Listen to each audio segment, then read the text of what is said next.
அதன் 4 மூலைகளிலும் அதனோடு ஏக்கமாயிருக்கிற அதன் 4 கொம்புகளையும் உண்டாக்கி அதை வெண்கலத்தகட்டால் மூடி அந்த பீடத்தின் சகல பணிமுட்டுகளாகிய சாம்பல் எடுக்கத்தக்க சட்டிகளையும் கரண்டிகளையும் கிண்ணிகளையும் முள்துறடுகளையும் நெருப்புச் சட்டிகளையும் உண்டாக்கினான். அதன் பணிமுட்டுகளையெல்லாம் வெண்கலத்தினால் பண்ணினான்.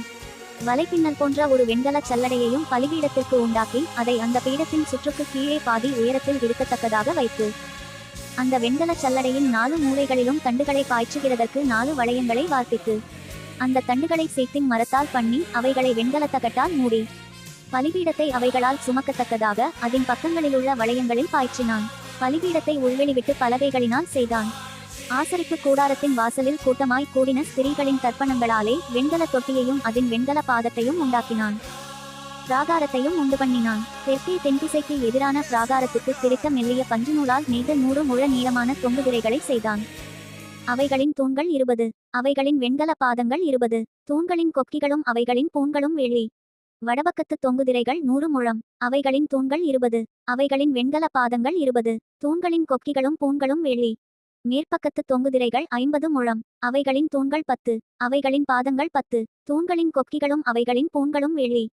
சூரியன் உதிக்கிற திசையாகிய கீழ்ப்பக்கத்து தொங்குதிரைகள் 50 முழம். ஒருபுறத்து தொங்குதிரைகள் 15 முழம், அவைகளின் தூண்கள் 3, அவைகளின் பாதங்கள் 3. பிராகாரவாசலின் ஒருபுறத்துக்குச் சரியாக மறுபுறத்திலும் தொங்குதிரைகள் 15 முழம், அவைகளின் தூண்கள் 3, அவைகளின் பாதங்கள் 3. சுற்றுப்பிராகாரத்து தொங்குதிரைகள் எல்லாம் மெல்லிய பஞ்சு நூலால் நெய்யப்பட்டிருந்தது. தூண்களின் பாதங்களும் வெண்கலம், தூண்களின் கொக்கிகளும் பூண்களும் வெள்ளி, அவைகளின் குமிழ்களை மூடிய தகடும் வெள்ளி. பிராகாரத்தின் தூண்கள் எல்லாம் வெள்ளிப்பூண்கள் போடப்பட்டவைகளுமாயிருந்தது. பிராகார வாசலின் தொங்குதிரை இளநீல நூலாலும் இரத்தாம்பர நூலாலும் சிவப்பு நூலாலும் திரித்த மெல்லிய பஞ்சு நூலாலும் செய்யப்பட்ட விசித்திரத்தையல் வேலையாயிருந்தது. அதன் நீளம் 20 முழம், அதன் அகலமும் உயரமும் பிராகாரத்தின் தொங்குதிரைகளுக்குச் சரியாய் 5 முழம். அவைகளின் தூண்கள் 4, அவைகளின் வெண்கல பாதங்கள் 4, அவைகளின் கொக்கிகள் வெள்ளி, அவைகளின் குமிழ்கள் மூடிய தகடும் அவைகளின் பூண்களும் வெள்ளி. வாசஸ்தலத்துக்கும் பிராகாரத்துக்கும் சுற்றிலும் இருந்த முளைகளெல்லாம் வெண்கலம்.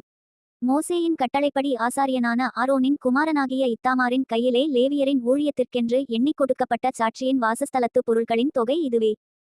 யூதாவின் கோத்திரத்தில் ஊரின் மகனாகிய ஊரியின் குமாரன் பெசலெயேல் கர்த்தர் மோசேக்கு கற்பித்ததை எல்லாம் செய்தான். அவனோடே கூட தான் கோத்திரத்து அகிசாமாகின் குமாரனாகிய அகோலியாப் சித்திர கொத்துவேலைக்காரனும் வினோத வேலைகளை செய்கிற தொழிலாளியும் இளநீல நூலாலும் இரத்தாம்பர நூலாலும் சிவப்பு நூலாலும் மெல்லிய பஞ்சு நூலாலும் சித்திர தையல் வேலை செய்கிறவனுமாயிருந்தான். பரிசுத்த ஸ்தலத்தின் வேலைகள் யாவற்றிற்கும் காணிக்கையாக கொடுக்கப்பட்டு செலவான பொன்னெல்லாம் பரிசுத்த ஸ்தலத்தின் சேக்கலின்படி 29 தாலந்தும் 730 சேக்கல் நிறையுமாய் இருந்தது. சபையில் எண்ணப்பட்டவர்கள் கொடுத்த வெள்ளி பரிசுத்த ஸ்தல